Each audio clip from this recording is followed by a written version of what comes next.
তোর সাহস হলো কি করে কন্ট্রাক্ট পেপার ছিঁড়ে ফেলার? খুব সাহস বেড়ে গিয়েছে তোর, তাই না? ডানা গজিয়েছে তোর।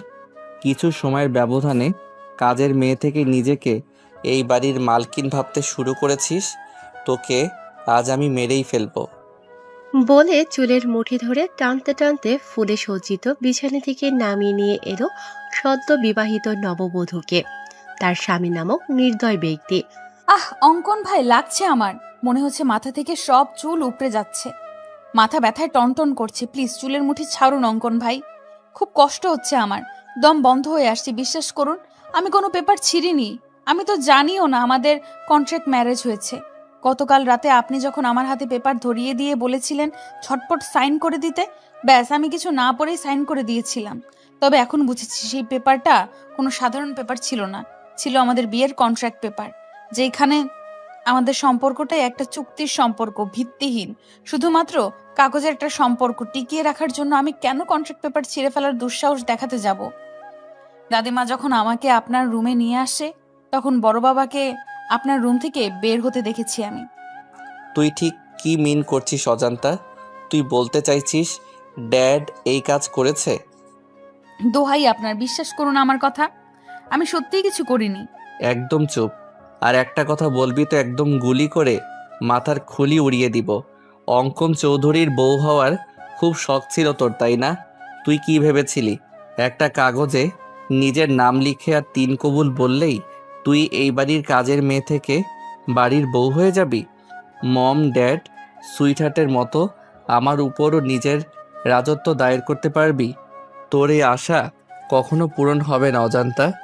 ভুলে যাস না তুই এই বাড়ির কাজের মেয়ে, আর সারা জীবন কাজের মেয়ে হয়েই থাকবি। তোর মতো নর্দমার কীট অঙ্কন চৌধুরীর পায়ের তলায় থাকার যোগ্য বুকে নয়। না জানি কার না কার পাপের ফসল মম ড্যাড আমাদের বাসায় এনে রেখেছে, যেন এটা কোনো আশ্রয় কেন্দ্র। ইস, নেম প্লেটে চৌধুরী মঞ্জিল না লিখে আশ্রয় মঞ্জিল লিখে দিলে বেশ ভালো হতো। এতে তোর মতো হাজারো অজান্তা, নামহীন, পরিচয়হীন বাবা মা ছাড়া মেয়েগুলো এইখানে আশ্রয় নিতে পারত। ড্যাড শুধুমাত্র তোকে আশ্রয় দিয়ে ক্ষান্ত হয়নি, এখন আবার আমার ঘাড়েও ঝুলিয়ে দিয়েছে। আপনি আমাকে যা ইচ্ছা হয় বলুন, মারুন কাটুন, আমি কিচ্ছু বলবো না। কিন্তু আমার বাবা মা সম্পর্কে কোনো বাজে কথা বললে আমি কিন্তু আপনাকে ছেড়ে কথা বলবো না অঙ্কন ভাই। অজন্তার কথা শুনে অঙ্কন ক্ষিপ্ত হয়ে এসে অজন্তার গাল চেপে ধরে বলল, ও রিয়েলি? তুই সিআইডি অফিসার অঙ্কন চৌধুরীকে থ্রেট করছিস, যার নাম শুনে শহরের অলিগলিতে থাকা প্রত্যেকটা ক্রিমিনাল ভয়ে কেঁপে ওঠে? তুই তাকে ভয় দেখাচ্ছিস? ও শিট, আমার তো প্যান্ট ভিজে গেছে রে অজান্তা তোর থ্রেট শুনে। অঙ্কন এমনভাবে অজন্তার গাল চেপে ধরেছে যেন মনে হচ্ছে জল ভেঙে যাবে। অজন্তা কোনো মতে অঙ্কনকে ছাড়িয়ে অশ্রুভেজা নয়নে বলল, হ্যাঁ, স্বীকার করছি আমি অজন্তা। আমার কোনো পরিচয় জানা নেই, কিন্তু আমিও কোনো বাবা মায়ের সন্তান। তাই কথায় কথায় আমার পরিচয় নিয়ে প্রশ্ন তুলবেন না অঙ্কন ভাই। আমি সত্যি আপনার মতো একজন সৎ ন্যায়বান সিআইডি অফিসার, যাকে এই তরুণ প্রজন্মের ছেলেমেয়েরা নিজের আইডল মনে করে, তার মতো একজন হতে চাই, যাকে নিয়ে প্রেস মিডিয়ার লোকজনদের গঞ্জনার শেষ নেই। অন্তত তার মুখ থেকে এমন কুরুচিপূর্ণ কথা কখনো আশা করিনি। তারা হয়তো জানে না, তারা যাকে নিজেদের আইডল মনে করে সে সবার সামনে যতটা ভালো মানুষ, ঠিক ততটাই নোংরা, কুৎসিত, অহংকারের জর্জরিত তার ভেতরটা। বাহ বাহ, তোর দেখে খুব উন্নতি হয়েছে অজান্তা। যে অঙ্কন চৌধুরীকে দেখলে ক্রিমিনালদের মতো তোরও কাঁপাকাঁপি শুরু হয়ে যায়। এতগুলো বছর আমাদের বাড়িতে থাকার পরও যার সম্মুখে দাঁড়িয়ে কথা বলতে পারিসনি, আর আজ তুই তার চোখে চোখ রেখে কথা বলছিস? Really I can't believe this. নাকি তুই নিজেকে আমার বউ ভাবতে শুরু করেছিস? বামন হয়ে চাঁদে হাত দেওয়ার স্বাদ থাকলেও সাধ্য নেই আমার। বড় বাবা রাস্তা থেকে তুলে এনে আমাকে নতুন একটা জীবন দিয়েছে। ফ্রিতে খাচ্ছি, থাকছি, পড়ছি, এটাই অনেক। আর কোনো চাওয়া পাওয়া নেই আমার। লাইক সিরিয়াসলি তোর সত্যি আর কোনো চাওয়া নেই? তাহলে মরতে মরতে আমার রুমে কেন এসেছিস তুই? বেরিয়ে যা আমার রুম থেকে, তোকে সহ্য হচ্ছে না আমার। আমাকে নিয়ে যদি আপনার এতই সমস্যা, তাহলে কেন বিয়ে করলেন আমাকে? কেন বিয়ে নামক একটা চুক্তির মিথ্যা সম্পর্কে জড়িয়ে দিয়ে আমার জীবনটা নষ্ট করে দিলেন? কেন অঙ্কন ভাই, কেন? এসব প্রশ্ন আমাকে না করে তোর নিজেকে কর, উত্তর পেয়ে যাবি। ড্রামাবাজ মহিলা, নিজে নাটক সাজিয়ে বড়লোক বাবার একমাত্র ছেলে, শহরের নামকরা একজন সিআইডি অফিসারের গলায় ঝুলে পড়ে এখন আবার আমাকে জিজ্ঞেস করছে কেন বিয়ে করলেন। It's all because of you. আমি কোনো না। Stop all this nonsense. Don't say anymore. Just get out from my room. বলেই অঙ্কন অজান্তার হাত ধরে টানতে টানতে দরজার কাছে নিয়ে এসে দেখল দরজা বাহিরে থেকে লক করা। মুহূর্তের মধ্যেই অঙ্কনের হাত মুষ্টিবদ্ধ হয়ে এলো। কপালে চিন্তার স্পষ্ট ছাপ দেখা গেল। নিজের রাগ কন্ট্রোল করতে না পেরে দরজায় পরপর 2-3টা লাথি মেরে দিয়ে বলল, ড্যাম ইট, কার এত বড় সাহস হলো আমার রুম বাইরে থেকে লক করার? অঙ্কনের কর্মকাণ্ডে আতঙ্ক হয়ে অজান্তা বলল, আপনি দয়া করে শান্ত হন অঙ্কন ভাই। আমি বড় মা বা দাদিমাকে ডাকছি, তারা এসে দরজা খুলে দিলে আমি এক্ষুনি বেরিয়ে যাব রুম থেকে। অজান্তা সবে বড় মাকে ডাক দিতে যাবে তার আগেই অঙ্কন ড্রয়ার থেকে একটা পিস্তল বের করে অজান্তার কপালে ঠেকিয়ে বলল, ভুলেও এই কাজ করতে যাবি না অজান্তা। এই 4 দেয়ালের মধ্যে যা হয়েছে, ভুলেও যদি মম, ড্যাড বা সুইটহার্টের কর্ণপাত হয়ে ট্রাস্ট মি, একদম গুলি করে তোর মাথার খুলি উড়িয়ে দিব। তারা যেন ঘুণাক্ষরেও আমাদের কন্ট্রাক্ট ম্যারেজের বিষয়ে, এমনকি আমাদের মধ্যকার দূরত্ব বুঝতে না পারে। অজান্তা চোখের পানি মুছে ঠোঁটে তাচ্ছিল্যের হাসি ঝুলিয়ে বলল, ড্রামাবাজ আমি না অঙ্কন ভাই, ড্রামাবাজ তো আপনি। নিজেকে কি অমায়িকভাবে প্রেস, মিডিয়া, পরিবারের সদস্যদের কাছে উপস্থাপন করেন, অথচ সামান্য একটা মেয়েকেই সম্মান দিতে জানেন না। আবার বলছেন আপনি যেভাবে সবার সামনে ভালো মানুষ হয়ে থাকার নাটক করেন, ঠিক একইভাবে আমাকেও আপনার পরিবারের সদস্যদের সামনে সুখী কাপলের নাটক করতে। এসব নাটক আপনার সাথে যায় অঙ্কন ভাই, আমার মতো কাজের মেয়ের সাথে না। লিসেন, তোর ওই নন স্টপ বকবক শোনার টাইম বা ইচ্ছা কোনোটাই আমার নেই। তুই বিছানায় বসে আমার বিছানা নোংরা করে দিয়েছিস, এখন ঝটপট বেডশিট চেঞ্জ করে দিয়ে আমার চোখের সামনে থেকে সরে যা। অজান্তা বেডশিট চেঞ্জ করে দিয়ে বলল, আপনি নিজেই তো দেখলেন দরজা বাইরে থেকে লক করা, তাহলে আমি রুমের বাইরে যাব কিভাবে? আর কোথায় বা ঘুমাবো আমি? None of my business. বলে অঙ্কন লাইট অফ করে শুয়ে পড়ল। অজান্তা কি করবে বুঝতে না পেরে ঠাই সেখানে দাঁড়িয়ে রইল।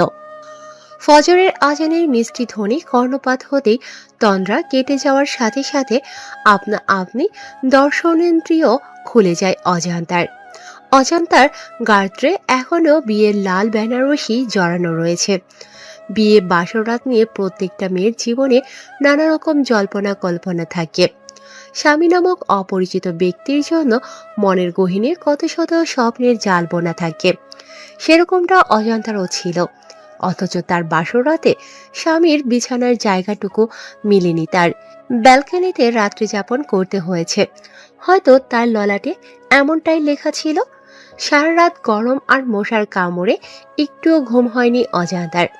রাতে গহনাগুলো খুলে মেঝেতে রেখেছিল, সেগুলো মেঝে থেকে তুলে অঙ্কনের ড্রেসিং টেবিলের ওপর খুব সতর্কতার সাথে রেখে অজান্তা পা টিপে টিপে ওয়াশরুমে চলে গেল।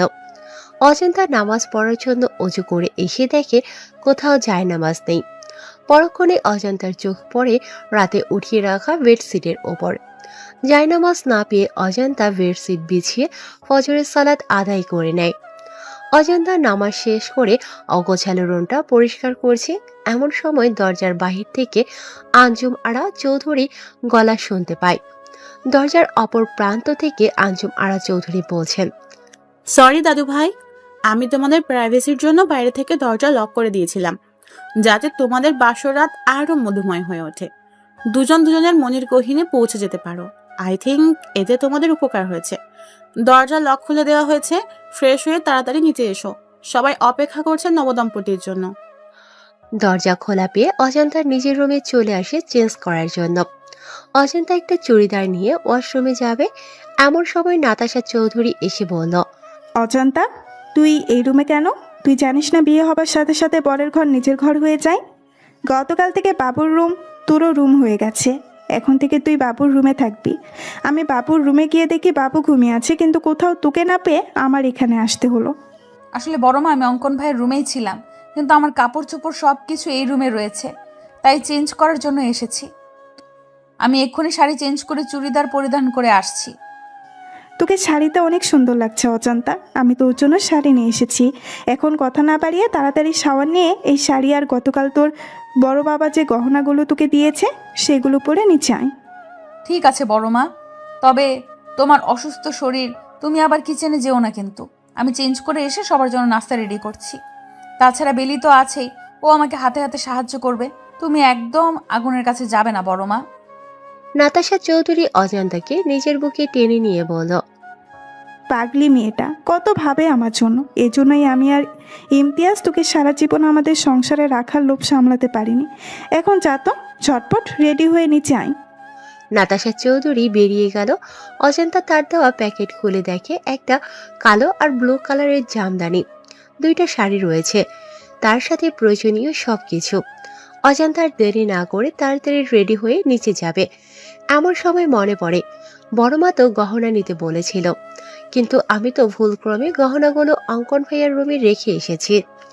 এখন তার রুমে গেলে যদি আবার রাতের মতো বকাঝকা করে, যদি বন্দুক নিয়ে তেড়ে এসে তার বিখ্যাত ডায়লগ দিয়ে বলে, অজান্তা তুই আবার আমার রুমে এসেছিস কেন, এক্ষুনি বের হয়ে যা আমার রুম থেকে, অন্যথায় একদম গুলি করে তোর মাথার খুলি উড়িয়ে দেব, তখন কি জবাব দেব আমি?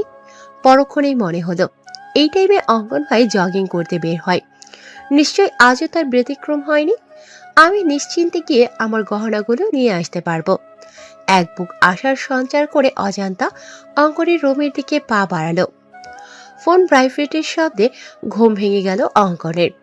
অঙ্কন তড়িঘড়ি করে উঠে ফোনের দিকে চোখ পড়তেই বলল, ও শিট, আমার জগিংয়ের সময় পার হয়ে যাচ্ছে আর আমি ঠিকই পাইনি। সব হয়েছে ওই ড্রামাবাজ মেয়েটার জন্য। ওর জন্যেই অনেক রাত পর্যন্ত জেগে থাকতে হয়েছে, যার কারণে আজ আমার জগিং মিস হয়ে গেল। অঙ্কন অজান্তাকে হাজারটা বকা দিতে দিতে ফ্রেশ হওয়ার জন্য ওয়াশরুমে প্রবেশ করতেই শ্যাম্পু বা সাবান জাতীয় কিছুর উপর স্লিপ হয়ে ঠাস করে মেঝেতে পড়ে যাওয়ার ফলস্বরূপ অনেকটা ভিজে যাওয়ার সাথে সাথে কোমরেও বেশ চোট পায়। বিরক্তিতে অঙ্কন মুখ থেকে চ জাতীয় শব্দ বের করে বলল, আমি স্পষ্ট বুঝতে পারছি আমার ওয়াশরুমে কেউ এসেছিল, কিন্তু কে হতে পারে? আমার অনুমতি ব্যতীত কারো সাহস হবে না আমার রুমে প্রবেশ করার। ও মাই গড, তার মানে ওই ড্রামাবাজ নোংরা মেয়েটা আমার ওয়াশরুমেও চলে এসেছে। তোর সাহস দেখে আমি অবাক হয়ে যাচ্ছি অজান্তা, এর জন্য তোর কঠিন শাস্তি ভোগ করতে হবে। I will teach you a good lesson, mind it. একে তো তোর জন্য আজকে জগিং করতে যেতে পারিনি, এখন আবার কোমরে ব্যথা পেতে হলো, আবার ভিজেও গিয়েছি। এখন তো শাওয়ার না নিয়ে বেরো হতে পারবো না, কিন্তু টাওয়েল তো আনিনি। অঙ্কন তাওয়াল নিতে আসবে এমন সময় রুম থেকে কারো পায়ের শব্দ শুনতে পেল। অঙ্কন ভাবছে নিশ্চয়ই সুইটহার্ট এসেছে। সে ওয়াশরুম থেকে হাঁক ছেড়ে বলল, সুইটহার্ট মাই ডার্লিং, আমার টাওয়েলটা একটু দিয়ে যাও তো। অজান্তা ভেবেছিল অঙ্কন ভাই নিশ্চয়ই রুমে থাকবে না। এই আশায় তার গহনাগুলো নেয়ার উদ্দেশ্যে অঙ্কনের রুমে এসে হাজির হয়েছিল, কিন্তু ওয়াশরুম থেকে তীব্র আওয়াজ শুনে বুঝতে পারে তার ধারণা ভুল। সে হাড়ে হাড়ে টের পাচ্ছে, যেখানে বাঘের ভয় সেখানেই সন্দেহ হয়। এই প্রবাদটার মানে অজান্তা তড়িঘড়ি করে গহনাগুলো নিয়ে রুম থেকে বের হতে যাবে, তার আগে আবারও শুনতে পায়, সুইটহার্ট, কোথায় গেলে তুমি? দাও না আমার টাওয়েলটা। আমার কিন্তু শুধুমাত্র একটা হাফ প্যান্ট পরা। তুমি কি চাচ্ছ আমি হাফ প্যান্ট পরে তোমার সামনে আসি? তুমি টাওয়েল না দিলে আমি সত্যি সত্যি এই অবস্থায় তোমার সামনে চলে আসব। অজান্তা এদিক সেদিক তাকিয়ে বলল, দূর, কি মুসিবতে পড়ে গেলাম। এখন কি করব আমি? আমার কি তাকে সাহায্য করা উচিত? তাছাড়া অঙ্কন ভাই মনে করেছে রুমে তার সুইটহার্ট এসেছে, তাই আমি যদি টাওয়াল দিয়ে আসি তাহলে সে ভাববে সুইটহার্টই দিয়েছে। অজান্তা আকাশ কুসুম চিন্তা করে তাওয়াল নিয়ে দরজায় নক করল। অঙ্কনের মাথায় দুষ্টু বুদ্ধি চেপে বসে। অঙ্কন মুচকি হেসে বলে, সকাল সকাল সুইটহার্টের প্রেমের বইটা খুলে দিয়ে তাকে প্রেমের অতল সাগরে ভাসিয়ে নিয়ে গেলে কেমন হবে ব্যাপারটা? নিশ্চয়ই খুব বকা দিবে আমাকে, আমার কান মলে দিবে। দিক না, আমিও তো এমনটাই চাই। আমি আবারও সুইটহার্টের আগের মতো শাসন, আদর, ভালোবাসা পেতে চাই। বড্ড মিস করি শাসনগুলো। সে আদর, ভালোবাসা, শাসন পেতে আমাকে যদি এতটুকু দুষ্টুমি করতে হয়, করব আমি। অজান্তা ভেতর থেকে অঙ্কনের কোনো রেসপন্স না পেয়ে আবারও দরজায় নক করার সাথে সাথেই অঙ্কন হ্যাসকা টানে তাকে ওয়াশরুমে নিয়ে যেতেই দুজনে ব্যালেন্স হারিয়ে শাওয়ারের নিচে পড়ে যায়। শাওয়ারের নিচে পড়ে দুজনেই কাক ভেজা হয়ে গিয়েছে। অঙ্কন অজান্তার দিকে তাকিয়ে ভাবছে, শুনেছি বাঙালি মেয়েদের নাকি বিয়ের পরে সৌন্দর্য শতগুণ বেড়ে যায়। অজান্তার ক্ষেত্রেও তাই হয়েছে। হয়তো হয়েছে আজকে সম্পূর্ণ অন্যরকম লাগছে, মনে হচ্ছে নতুন কোনো অজান্তাকে দেখছে। কিন্তু কেন? তখনই অঙ্কনের চোখ যায় অজান্তার নোজপিনের দিকে। অঙ্কন বুঝতে পারে অজান্তার সৌন্দর্যের বৃদ্ধির কারণ তার নোজপিন, যা এতদিন তার নাকে ছিল না। হঠাৎ করে নাকফুল পড়েছে, যার কারণে তাকে সম্পূর্ণ অন্যরকম লাগছে। পরক্ষণেই অঙ্কন কি হচ্ছে বুঝতে পেরে তড়িঘড়ি করে অজান্তার ওপর থেকে উঠে অজান্তাকে বলল, হাউ ডেয়ার ইউ! তোর সাহস হলো কি করে পারমিশন ছাড়া আমার রুমে প্রবেশ করার? নাকি আমার হাতে মরার স্বাদ জেগেছে তোর? দিব নাকি গুলি করে মাথার খুলি উড়িয়ে? অজান্তা মনে মনে বলল, দাদিমা সব সময় একটা কথা বলে, নরম মাটিতে নাকি কেঁচো লাগে বেশি। তাই আমি যত অঙ্কন ভাইয়ের সামনে দুর্বলতা প্রকাশ করব, অঙ্কন ভাই তত আমাকে আঘাত করবে, অপমান করবে, যেমনটা গতকাল রাতে করেছিল। অজান্তা নিজেকে সংযত করে বলল, আমি ইচ্ছে করে এসেছি নাকি? আপনি নিজেই বারবার টাওয়াল চাচ্ছিলেন, তাই বাধ্য হয়ে আমার আসতে হয়েছে। তুই কি সুইটহার্ট? আমি সুইটহার্টকে টাওয়েল দেওয়ার জন্য ডেকেছি, তোকে নয়। আমি তো আপনার উপকার করতে এসেছিলাম, কিন্তু আপনি যে আমার হাত ধরে টেনে ভেতরে নিয়ে আসলেন, আমাকে ভিজিয়ে দিলেন, এই বেলায় কিছুই না। আর আমি কিছু বলতে গেলেই আপনার সেই চিরচেনা এক ডায়লগ দিবেন, একদম গুলি করে মাথার খুলি উড়িয়ে দিব। বলি কি, এ পর্যন্ত কয়টা মানুষের গুলি করে মাথার খুলি উড়িয়ে দিয়েছেন? তোর সাহস দেখে সত্যি আমি অনেক অবাক হয়ে যাচ্ছি। এক রাতের ব্যবধানে মুখে খই ফুটতে শুরু হয়ে গিয়েছে। রাতেও তোর চোখে মুখে আমি ভয়ের স্পষ্ট ছাপ দেখতে পেয়েছি, বাট এখন সেই ভয়ের ছাপ নেই। এক রাতেই এত চেঞ্জ? আপনি বাঘ না ভাল্লুক যে আপনাকে ভয় পেতে হবে? হ্যাঁ, আগে ভয় পেয়েছি, কারণ তখন আপনি অন্য পুরুষ ছিলেন, আর এখন আপনি বিয়ে করা বর। আমার বিয়েটা যেইভাবেই হোক হয়েছে তো। বড়মা বলেছে বিয়ের পরে বরের সবকিছু নিজের হয়ে যায়, তাই এটা যেমন আপনার রুম তেমনি আমারও রুম। আর নিজের রুমে প্রবেশ করতে যদি অনুমতি নিতে হয়, তাহলে আপনিও আমার থেকে অনুমতি নিয়ে রুমে প্রবেশ করবেন। অঙ্কন কিছু বলতে যাবে তার আগেই রুম থেকে আলিশা হাঁক ছেড়ে বলল, অজান্তা আপু, অঙ্কন ভাইয়া, তোমরা কি করছো ওয়াশরুমে? মাই গড, তোমাদের কি রুমে জায়গা কম পড়েছে যে ওয়াশরুমে গিয়ে রোমান্স করতে হচ্ছে? তোমাদের রোমান্স শেষ হলে তাড়াতাড়ি নিচে আসো, সবাই তোমাদের জন্য অপেক্ষা করছে। আলিশার সাড়া পেয়ে অজান্তা নিজের রুমে গিয়ে চেঞ্জ করে অন্য একটা শাড়ি পরে নিচে এসে দেখে সবাই ব্রেকফাস্ট না করে তাদের জন্য অপেক্ষা করছে। অজান্তা ডাইনিং টেবিলে এসে দেখে হরেক রকমের রেসিপি রান্না হয়েছে, যার মোমো গন্ধে পুরো বাড়ি ছড়িয়ে গিয়েছে। অজান্তা মেকি রাগ দেখিয়ে নাতাশা চৌধুরীকে বলল, তোমাকে বারণ করেছিলাম বড়মা কিচেনে যাবে না, তবুও কেন অসুস্থ শরীর নিয়ে রান্না করতে গেলে? তাছাড়া ব্রেকফাস্টে তো ভারী কোনো খাবার খাওয়া হয় না, তাহলে আজ ঘটা করে এত আয়োজন কেন? তোকে হয়তো আমি গর্ভে ধারণ করিনি, কিন্তু সেই ছোটবেলা থেকে মায়ের আদর দিয়ে তোকে বড় করেছি। সেই ছোট্ট মেয়েটা আজ নতুন জীবনের সূচনা করেছে, তার খুশির জন্য আমার এইটুকু কষ্ট কিছুই না। সাধারণত বিয়েতে কত বড় আয়োজন করা হয়, আমরা তো সেই ধরনের কিছুই করিনি, তাই নিজের সামান্য কিছু ট্রাই করেছি। অবশ্য আমি একা করিনি, আলিশা বেবিও সাহায্য করেছে আমাকে। অজান্তা নাতাশা চৌধুরীকে জড়িয়ে ধরে বলল, তোমাকে জড়িয়ে ধরলে কেন আমি মায়ের ফিল, আমার মায়ের গন্ধ পাই বড়মা? কেন মনে হয় তুমি আমার গর্ভধারিণী মা? তুই আমার নিচের পেটের মেয়ে, তাই হয়েছে শান্তি। এবার কথা না বাড়িয়ে তাড়াতাড়ি খেতে বস, আমি তোদের তিনজনকেই নিজের হাতে খাইয়ে দিব। কিন্তু বাবু এখনো আসছে না কেন? মম, ওই যে দেখো ভাইয়া চলে এসেছে। এখন তাড়াতাড়ি খেতে দাও তো, খুব খিদে পেয়েছে। ব্রেকফাস্টে আজ এত এত খাবার খেতে পারবো কখনো ভাবিনি। এইসব কিছু হয়েছে অজান্তা আপুর জন্য। ধন্যবাদ আপু। হয়েছে, আর এত ধন্যবাদ দিতে হবে না। অঙ্কন চেয়ার টেনে আর চোখে অজান্তার দিকে তাকিয়ে বলল, সকাল সকাল ড্রামা শুরু করে দিয়েছে, ড্রামাবাজ মহিলা একটা। অঙ্কন বসা মাত্রই আঞ্জুমারা চৌধুরী অঙ্কনকে ফিস ফিস করে বলল, হোয়াট হ্যাপেন দাদু ভাই? সকাল সকাল দুজনেরই চুল ভেজা, দাল মে কুছ কালা হ্যায়। অঙ্কন মাথা চুলকাতে চুলকাতে বলল, তুমি যেরকম ভাবছো সেরকম কিছুই হয়নি সুইটহার্ট। এরকম দিন আমিও পার করে এসেছি দাদু ভাই। চুলে পাক এমনি এমনি ধরেনি। বিয়ের পরের কয়েকটা মাস হচ্ছে মধু মাস। মধুর আজাদ আর মধুরানীর থেকে মধু সংগ্রহ করবে, এটাই স্বাভাবিক। এতে এত লজ্জা পাওয়ার কি আছে? অঙ্কন প্রসঙ্গ পরিবর্তন করতে বলল, মম কোথায় সুইটহার্ট? তাড়াতাড়ি ব্রেকফাস্ট দিতে বলো তো, আমার একটু তাড়া আছে, বেরোতে হবে আমাকে। বিয়ের পরের দিনই নতুন বউ ছেড়ে কোথায় যাবে দাদু ভাই? ইনভেস্টিগেশনে যেতে হবে সুইটহার্ট। তুমি তো ছুটিতে রয়েছো, তাহলে আবার ইনভেস্টিগেশনে কেন?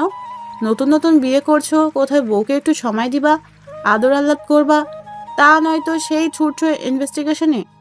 অন্য অফিসার তো আছে, তারা ঠিক সামলে নিবে। তোমার কাজ কোথাও যেতে হবে না। গ্রাম থেকে কিছু মেহমান আসবে, বিকালে ছোটখাটো বৌভাতের অনুষ্ঠানের আয়োজন করা হয়েছে। তুমি কোথাও যাচ্ছ না, বাস। এমনটা হয় না সুইটহার্ট, থানায় 4টা মিসিং ডায়েরি এসেছে বাচ্চা নিখোঁজ হওয়ার, যার ইনভেস্টিগেশনের সম্পূর্ণ দায়িত্ব পড়েছে আমাদের সিআইডি টিমের উপর। আর ডিপার্টমেন্টের আমি একজন সিনিয়র সিআইডি অফিসার হয়ে হাত পা গুটিয়ে বাড়ি বসে থাকতে পারি না সুইটহার্ট। একটার পর একটা বাচ্চা নিখোঁজ হচ্ছে এতিমখানা থেকে, আর আমাদের সন্দেহ এতিমখানার সাথে জড়িত কেউ এই কাজ করেছে। হয়তো সে বাচ্চা পাচারকারীদের সাথেও জড়িত। তাই আরও বাচ্চা মিসিং হওয়ার আগেই আমাদের অপরাধীদের ধরতে হবে। নাতাশা চৌধুরী কিচেন থেকে পায়েসের বাটি নিয়ে আসছিল ডাইনিং এর দিকে। এমন সময় এতিমখানার কথা শুনে অঙ্কনকে জিজ্ঞাসা করল, কোথায় যাবি বাবু? তুই না ছুটি নিলি? কুসুমপুর এতিমখানায় মম। কুসুমপুর এতিমখানার কথা শুনে নাতাশা চৌধুরীর হাত থেকে পায়েসের বাটি নিচে পড়ে বাটিতে থাকা পায়েস মেঝেতে ছড়িয়ে ছিটিয়ে যায়। তুমি শুধু শুধু টেনশন করছো বৌমা। তুমি যেরকম ভাবছো সেরকম কিছুই হবে না। দেখো আম্মা, কুসুমপুর এতিমখানায় গিয়ে যদি বাবুর অতীত তার সামনে চলে আসে, বাবু যদি ওর নিজের সম্পর্কের সবটাই জেনে যায়, আর যদি আমাদের ভুল বুঝে দূরে সরে যায়, তখন কি নিয়ে বাঁচবো আমি? তুমি অযথা টেনশন করছো। তাছাড়া তুমি কোনো অন্যায় তো করোনি। তোমার প্রয়োজন ছিল একটা সন্তানের, আর দাদু ভাইয়ের প্রয়োজন ছিল একটা পরিবার, মা বাবা। দাদু ভাই একটা পরিবার পেয়েছে, তুমি পেয়েছো একটা সন্তান। যদিও তুমি দীর্ঘ 8 বছর পরে একটা মৃত সন্তান জন্ম দিতে সক্ষম হয়েছিলে, কিন্তু সে তো আর পৃথিবীর আলো দেখতে পারেনি।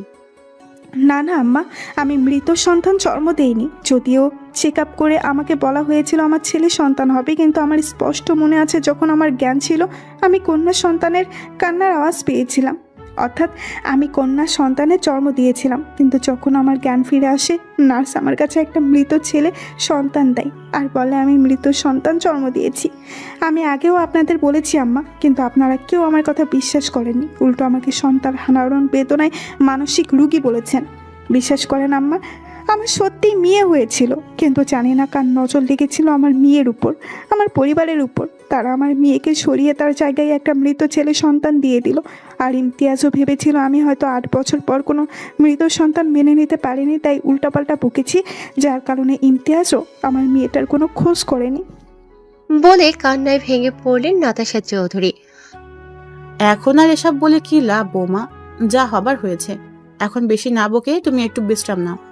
অঙ্কন আর তার টিমের সদস্যরা 5 মিনিট আগে কুসুমপুর এতিমখানায় এসে পৌঁছেছে। এতিমখানায় প্রায় 300-400 বাচ্চা রয়েছে, যার পরিচালনার দায়িত্ব নিয়েছেন স্থানীয় এলাকার চেয়ারম্যান রওনক হোসেন, এবং তার সাথে কিছু ফাউন্ডেশন যুক্ত রয়েছে, যা থেকে এতিমখানার বাচ্চাদের জন্য বিভিন্ন অনুদান আর্থিক সহায়তা প্রদান করা হয়। একে একে যখন 4টা বাচ্চা নিখোঁজ হয়ে যায়, তখন রওনক হোসেন নিজে থানায় গিয়ে মিসিং ডায়েরি করে আসে। অঙ্কন এসে রওনক হোসেনকে জিজ্ঞাসা করল, আচ্ছা চেয়ারম্যান সাহেব, এসব হলো কিভাবে? 4টা বাচ্চা কি একসাথে নিখোঁজ হয়েছে নাকি আলাদা আলাদাভাবে? স্যার, আমি চেয়ারম্যান মানুষ, আমার নানান কাজে ব্যস্ত থাকতে হয়। আমি শুধুমাত্র এতিমখানা পরিচালনা করি, কিন্তু বাচ্চাদের দেখাশোনা করতে রহমত চাচাকে অনেক বিশ্বস্ত একজন লোক। রহমত চাচা অনেক বিশ্বস্ত একজন লোক, অনেক আগে থেকে এখানে রয়েছে। অর্থাৎ আমার আগে এতিমখানা পরিচালনা করতো আমার বাবা। রহমত চাচা তখন থেকেই এখানে রয়েছে। 2 দিন আগে রহমত চাচা আমাকে ফোন করে বলে যে রাব্বি নামের একটা ছেলেকে অনেকক্ষণ যাবৎ দেখতে পাচ্ছে না। পরে নাকি বেলা জানায় সকাল 10টা নাগাদ রাব্বির দুঃসম্পর্কের কোনো মামা এসে রাব্বিকে নিয়ে গিয়েছে, তবে বিকালের মধ্যে এসে রাব্বিকে আবার দিয়ে যাবে। কিন্তু রাব্বি আর ফিরে আসেনি। বিকাল করে সন্ধ্যা হয়ে যায়, কিন্তু আর যখন সবাই রাব্বিকে খুঁজতে ব্যস্ত হয়ে পড়ে তখন আলিফ নামের ছেলেটা নিখোঁজ হয়ে যায়। 1 মিনিট চেয়ারম্যান সাহেব, এই বেলাকে? অঙ্কনের কথা শুনে পাশ থেকে একটা মধ্যবয়সী মহিলা বলে উঠল, আমি করছি সাহেব। এইবেলা 1 নাম্বারের কুটনি বেডি, একজনের কথা অন্যজনের কাছে লাগানোর কাজ। বেয়াদব একটা মহিলা, ওর মধ্যে কোনো শিক্ষে দিকে নাই, আছে খালি কুটনামি ওনার গুণ। ওর ওই কুটনামির জন্য ওর বর ওরে তালাক দিছে, তাই এখন এই এতিমখানায় আসে উঠিছে। এতিমখানায় রান্ধার কাম করে ওই কুটনি বেডি। আমার মনে হচ্ছে ওই কুটনি বেডি নিশ্চয়ই এই কাজের লগে জড়িত আছে। ওই বেডি এই ফুলের মতন বাচ্চাগুলান রে গায়েব করিছে। কিন্তু তুমি কে? আমি রেশমি সাহেব। আমি আগে এই এতিমখানার রান্ধার কাম করতাম, কিন্তু ওই বেলা কুটনি উড়ে এসে জুড়ে বইছে। কে কুটনি আর কে শুটনি সেইটা আমরা ঠিকই বের করে নিব। তোমরা এইটা বলো যে এই কুটনি এই বেলাকে কোথায় পাবো? চেয়ারম্যান সাহেব বলল, স্যার, ওই বেলা ওইখানেই থাকে, তবে আজ সকাল থেকে ওকে কোথাও দেখতে পাচ্ছি না। আমি কইছিলাম না সাহেব, ওই কুটনি বেলা এর সাথে জড়িত। আপনারা আসবেন জানতে পারে হয়তো কোন হানে ঘামটি মেরে বসে আছে। আপনি খালি একবার আমারে হুকুম দেন সাহেব, আমি ওই কুটনির চুলের মুঠি ধরে টাইনে নিয়ে আসবানি। তাহলে তো তুমি নিশ্চয়ই জানো বেলা কোথায় গিয়েছে। এখন ঝটপট বলে দাও বেলা কোথায়। রেশমি আমতা আমতা করে বলল, না না সাহেব, আমি কিছু জানি না। ওই রাগের বশে এত কিছু করে ফেলেছি সাহেব। বুঝতে পেরেছি, বেলার প্রতি অনেক ক্ষোভ জমে আছে তোমার। আমারে চোর অপবাদ দিয়ে বেলা আমার জায়গা দখল করেছে সাহেব। ক্ষোভ তো থাকারই কথাই, তবে আমি সত্যিই জানি না এই বেলা কুটনি কনে গিয়ে মরিছে। ঠিক আছে, সমস্যা নেই, আমরা ঠিক জেনে নিব। রেশমি ফিস ফিস করে বলল, ওই বেলা কুটনি যেই হানেই যাক, ওর মুখে যেন ঠাডা পড়ে, ওরা যেন কাল নাগিনী সবল দিয়ে মারে, শয়তান বেডি। রেশমি যদিও ফিস ফিস করে কথাগুলো বলেছেন, তবুও অঙ্কনের কান পর্যন্ত ঠিক পৌঁছে গেছে। অঙ্কন মুচকি হেসে রেশমির ভাষা ফলো করে বলল, বেডি মাইন্সের শত্রু। আজ বিকেলে ছোটখাটো বৌভাতের অনুষ্ঠানের আয়োজন করার কথা ছিল, কিন্তু অঙ্কন না থাকায় অনুষ্ঠান ক্যান্সেল করা হয়েছে। অজান্তা অঙ্কনের ব্যালকনিতে দাঁড়িয়ে রয়েছে। এমন সময় দেখে বেলি তার সমস্ত জিনিসপত্র অঙ্কনের রুমে নিয়ে এসেছে, যা দেখে অজান্তা অনেকটা অবাক হয়ে জিজ্ঞেস করলো, এ কি বেলি, তুমি আমার সব জিনিসপত্র অঙ্কন ভাইয়ের রুমে নিয়ে এসেছো কেন? আমি বলেছি। পাশ থেকে নাতাশা চৌধুরী বললেন, এখন থেকে তোর সব কিছু এখানেই থাকবে। নে, তোর কাপড় চোপড় আলমারিতে গুছিয়ে রাখ। বড়মা, কি হয়েছে তোমার? তোমাকে এমন লাগছে কেন? চোখ ফোলা, নাক লাল হয়ে আছে, নিশ্চয়ই অনেক কান্না করছো। কিন্তু কেন বড়মা? তোমাকে মাঝে মাঝে দেখি লুকিয়ে লুকিয়ে কান্না করো। কিসের এত কষ্ট তোমার বড়মা? বলো না বড়মা। তোমার কষ্টে আমার ভালো লাগে না, আমার কলেজে ছিঁড়ে বেরিয়ে আসতে চায়। বলো না বড়মা, কি হয়েছে তোমার? নাতাশা চৌধুরী কোনো কথার উত্তর না দিয়ে চুপচাপ রুম থেকে বেরিয়ে আসে। অজান্তা চোখের পানি মুছে তার কাপড় চোপড় আলমারিতে গুছিয়ে রাখছে। এমন সময় একটা ছবির দিকে চোখ পড়তেই থমকে যায় অজান্তা। অজান্তা ছবিটা হাতে নিয়ে বলে, আরে এইটা তো আমার নিজেরই ছবি।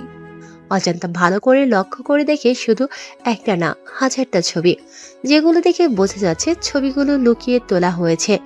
অজান্তা ভাবছে, অঙ্কন ভাইয়ের আলমারিতে আমার ছবি, তাও আবার লুকিয়ে রাখা হয়েছে। কিন্তু কেন? অঙ্কন ভাই তোমার নিজের ছেলে না, তার সাথে তোমার রক্তের কোনো সম্পর্ক নেই, তাই না বড়মা? কি সব আবল তাবল বকছিস অজান্তা?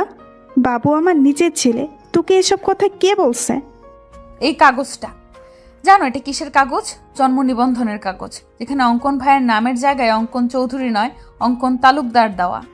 আর বাবা তুহিন তালুকদার আর মা নাজমা তালুকদার। আজ যখন তুমি আর দাদিমা গল্প করছিলে তখন সবটা শুনেছি আমি। তখনই আমার মনে সন্দেহ জাগে। আর এই লকারের সমস্ত জিনিস অঙ্কন ভাইয়ের, সেটা আমি আগে থেকেই জানতাম। তাই তুমি যখন ঘুমিয়েছিলে আমি লুকিয়ে তোমার থেকে চাবি নিয়ে এই তালাবদ্ধ ঘরে এসেছিলাম। ব্যাস, এইখানে এসে দুধ কা দুধ পানি কা পানি হয়ে গেল। আমার সমস্ত সন্দেহ দূর হয়ে গেল। এরপরও তুমি নিশ্চয়ই বলবে না যে অঙ্কন ভাই তোমার নিজের ছেলে? হ্যাঁ, বাবুর সাথে আমার রক্তের কোনো সম্পর্ক নেই, কিন্তু নিচে জন্ম না দিলে কি মা হওয়া যায় না? সেই ছোটবেলা থেকে বাবুকে আমি মাতৃ স্নেহ দিয়ে বড় করেছি। আমি ভাবতেও পারি না বাবু আমার রক্ত নয়। কিন্তু তুমি বড় বাবা চাইলেই তো অঙ্কন ভাইকে দত্তক নিতে পারতে। তোর বড় বাবার সাথে আমার রিলেশন করে বিয়ে হয়, যা। তোর দাদু মানলেও দাদিমা মেনে নিতে পারেনি। পরে সে সত্য দেয়, আমি যদি বিয়ের বছরেই তার বংশের প্রদীপ জ্বালাতে পারি তাহলে সে আমাকে মেনে নিবে। আমাকে ছেলে সন্তানের জন্ম দিতে হবে, কিন্তু 7 বছর চেষ্টার পরেও কোনো সন্তানের মুখ দেখতে পারিনি আমি। কত ডক্টর কবিরাজ দেখিয়েছি, কিন্তু দিন শেষে শূন্য হাতে ফিরেছি। অবশেষে 8ম বছরে আল্লাহ আমার দিকে মুখ তুলে চান। আমি কনসিভ করি, কিন্তু প্রচণ্ড অসুস্থ হয়ে পড়ি। সম্পূর্ণ বেড রেস্টে থাকতে হয়েছিল। যেদিন আমার ডেলিভারির ডেট ছিল সেদিন হঠাৎ ইমতিয়াজের জরুরি একটা কাজ পড়ে যায়। অবশ্য ইমতিয়াজ যেতে চায়নি, আমি আমার উপর ভরসা করে ইমতিয়াজকে জোর করে পাঠিয়েছিলাম। এটুকু বলেই থামলেন নাতাশা চৌধুরী। তারপর কি হলো বড় মা? আমাকে ওটিতে নেওয়া হলো। আমার মেয়ে হয়েছিল, কিন্তু আমাকে বলা হয়েছিল আমার ছেলে সন্তান হয়েছে, তবে জীবিত নয়, মৃত সন্তান। প্রচণ্ড ভেঙে পড়ি আমি। কিছুদিন পরে যখন সুস্থ হই তখন ডাক্তার জানিয়ে দেয় আমি কখনো মা হতে পারবো না। এই কথা শুনে তো দাদিমা ইমতিয়াজকে বলে আমাকে ডিভোর্স দিতে, কিন্তু ইমতিয়াজ আমাকে ডিভোর্স দেয় না। এতে আম্মা ইমতিয়াজের উপরও রেগে যায়। তারপর আমরা কুসুমপুরে এতিমখানায় সন্ধান পাই। সেখানে গিয়ে বাবুকে মনে ধরে আমার। আমি তাকে দত্তক নিতে চাই, কিন্তু তোর দাদিমা নিতে নারাজ ছিল। তার এক কথা, দত্তক নিলে ওই ছেলের ঠাঁই হবে না চৌধুরী মঞ্জিলে। আমার কথা অনুযায়ী বাবুকে দত্তক নিতে পারি না। বাবু তখন বাচ্চা ছেলে ছিল, কিছু বোঝার বয়স হয়নি তখন। ও জানে আমরাই ওর বাবা মা, কিন্তু এখানে থেমে থাকেনি। বাবুকে চৌধুরী মঞ্জিলে আনার পর এতটুকু বাচ্চাকে বারবার প্রাণে মেরে ফেলার চেষ্টা করা হয়েছে। কে বা কারা এমন করেছে আমরা বুঝতেও পারিনি। পরে অনেক চিন্তা ভাবনা করে বাবুকে কানাডা পাঠিয়ে দিই আমার বোনের কাছে। আমার বাবু বিডিতে ফেরার সময় তো তুই চৌধুরী মঞ্জিলে ছিলি। এরপরের ঘটনা তো অজানা নয়। হ্যাঁ, কিন্তু একটা বিষয় আমি কিছুতেই বুঝতে পারছি না। কোন বিষয়? স্কুল কলেজে ভর্তি হওয়ার সময় তো বিভিন্ন কাগজপত্র লাগে, সেইখানেও অঙ্কন ভাই তার আসল বাবা মার নাম দেখেনি? আমরা টাকা দিয়ে নকল কাগজপত্র বানিয়েছিলাম, যেখানে আমার আর তোর বড় বাবার নাম ছিল। তোর কাছে একটা অনুরোধ, তুই বাবুকে এই বিষয়ে কিচ্ছু বলবি না। কিছু কথা না হয় অজানাই থাক।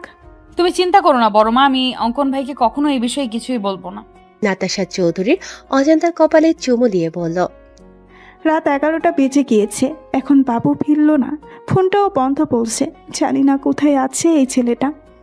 তুমি শুয়ে পড়ো বড় মা, আমি আছি তো। আমি অপেক্ষা করছি অঙ্কন ভাইয়ের জন্য। ঠিক আছে, তুই খেয়ে নে, আর বাবু আসলে খাবার দিস।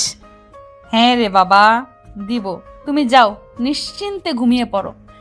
আচ্ছা, যাচ্ছি আমি। অজান্তা না খেয়ে ডাইনিং টেবিলে রাখা খাবার গুছিয়ে ফ্রিজে রেখে এসে সোফায় বসে অঙ্কনের জন্য অপেক্ষা করতে লাগলো। অপেক্ষা করতে করতে সবে অজান্তার চোখ লেগে এসেছে। এমন সময় কলিং বেল বেজে ওঠে।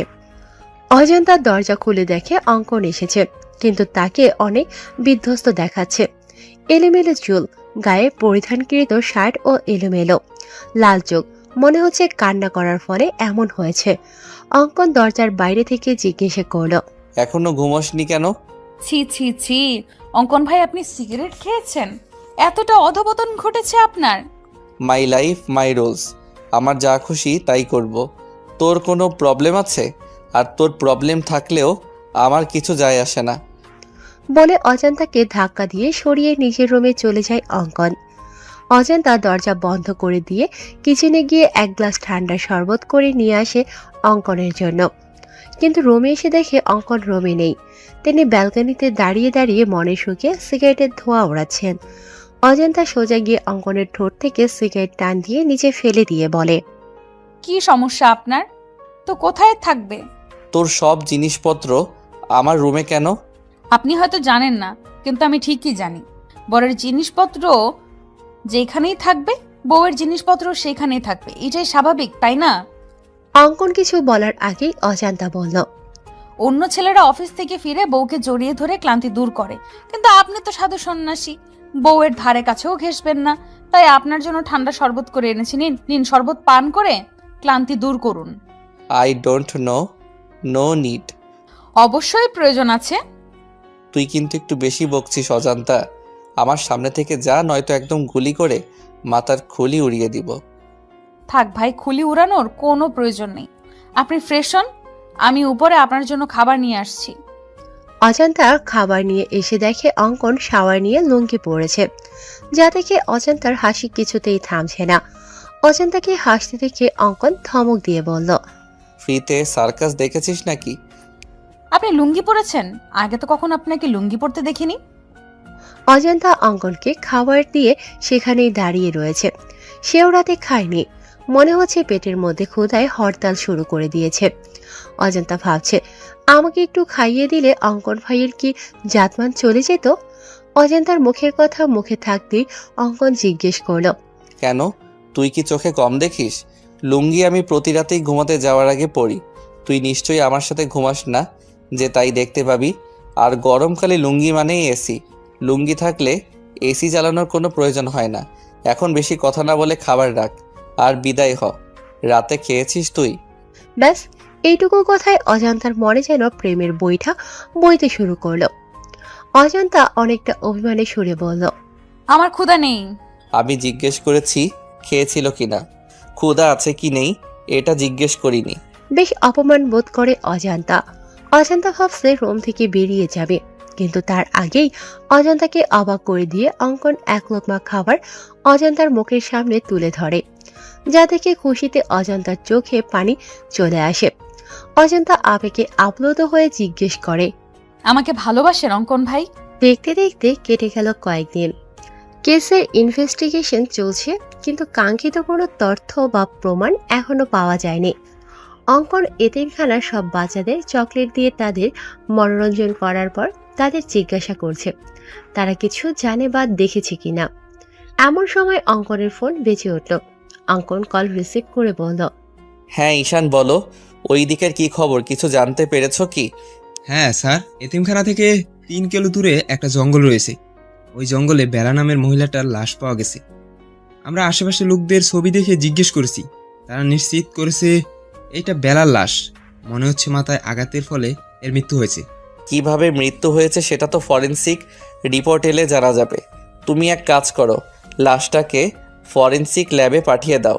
জি স্যার, আমি এক্ষুনি পাঠিয়ে দিচ্ছি। তবে স্যার, একটা বিষয় আমার মাথায় কিছুতেই ঢুকছে না। আমরা তো বেলাকেই সন্দেহ করেছিলাম, আর আশ্চর্যজনকভাবে সেই বেলাই খুন হয়ে গেল। কিন্তু কেন? বেলা নিশ্চয়ই এমন কিছু জানতে পেরেছিল বা দেখেছিল যা খুনির জন্য কাল হয়ে দাঁড়িয়েছিল। ব্যাস, তারা পথের কাঁটা সরিয়ে দিয়েছে। এই বেলা বেঁচে থাকলে আমাদেরকে অনেক তথ্য দিয়ে সহায়তা করতে পারত, কিন্তু কোনো ব্যাপার না। এই বেলায় আমাদের পৌঁছে দিবে আসল অপরাধী পর্যন্ত। তুমি ফরেনসিক ল্যাবে চলে যাও, আমিও আসছি। ঠিক আছে স্যার। হ্যাঁ, উক্টর রবিন কিছু জানতে পারলেন? হ্যাঁ অঙ্কন, আনুমানিক 4 ঘন্টা আগে বেলা মারা গিয়েছে। তবে এই বেলার মৃত্যু আঘাতের ফলে হয়নি। তাহলে কিভাবে হয়েছে? বিষের কারণে। বেলাকে বিষ দিয়ে মারা হয়েছে। এই দেখো, ওর ঠোঁট গলা কেমন নীল হয়ে গিয়েছে। আমি হয়তো খুনিকে এটা বলতে পারবো না, কিন্তু বেলাকে বিষ কে দিয়েছে সেটা বলতে পারবো। ডক্টর রবিনের কথা শুনে ঈশান বলল, কিভাবে স্যার? এই যে এই পানির বোতলটা, যেটা বেলার লাশের কাছে পড়েছিল, আমি এই বোতলে দুজনের ফিঙ্গারপ্রিন্ট পেয়েছি। যার একটা বেলার ফিঙ্গারপ্রিন্টের সাথে ম্যাচ করছে, আরেকটা ফিঙ্গারপ্রিন্ট হচ্ছে সেই ব্যক্তি যে বেলাকে এই বিষ দেওয়া পানি খেতে দিয়েছিল। অঙ্কন বলল, এবার আমার কাছে বিষয়টা একদম পানির মতো পরিষ্কার হয়ে গেল। মানে কেউ বেলাকে জঙ্গলে ডাকে, এরপর বেলা যখন জঙ্গলে যায় তখন কেউ বেলাকে পেছন থেকে মাথায় ভারী কিছু দিয়ে বাজেভাবে আঘাত করে। বেলা মৃত্যু যন্ত্রণায় ছটফট করতে থাকে। তার পানির তেষ্টা পায়। শেষবারের মতো হয়তো পানি খেতে চেয়েছিল, আর তখনই কেউ বেলাকে এই বিষ মিশ্রিত পানির বোতল দেয়, আর যার ফলে বেলার মৃত্যু ঘটে। একদম ঠিক বলেছ অঙ্কন, বেলার সাথে এমনটাই হয়েছে। ফিঙ্গারপ্রিন্ট যখন পাওয়া গিয়েছে, খুনিকেও খুব সহজে আমরা ধরে ফেলব। কাল সকালে আবারও আমাদের কুসুমপুর এতিমখানায় যেতে হবে। ওই এতিমখানাতেই লুকিয়ে রয়েছে সব রহস্যের সমাধান। অফিসের কাজ শেষ করে বাড়ি ফেরার সময় অঙ্কন দেখল একজন ঝালমুড়ি বিক্রেতা ঝালমুড়ি বিক্রি করছে। অঙ্কন ভাবল ড্রামাবাজ মেয়েটা ঝালমুড়ি খুব পছন্দ করে। ঝালমুড়ি পেলে যেন দিন দুনিয়া সব ভুলে যায়। কি সব অখাদ্য গিলে মেয়েটা! সব অখাদ্য খাওয়ার ফলে শরীরের এই অবস্থা। মনে মনে অজান্তাকে 1000টা বকা দিয়ে অঙ্কন 100 টাকার ঝালমুড়ি নিয়ে বাইকের স্পিড বাড়িয়ে দিয়ে তাড়াতাড়ি বাড়ি পৌঁছালো।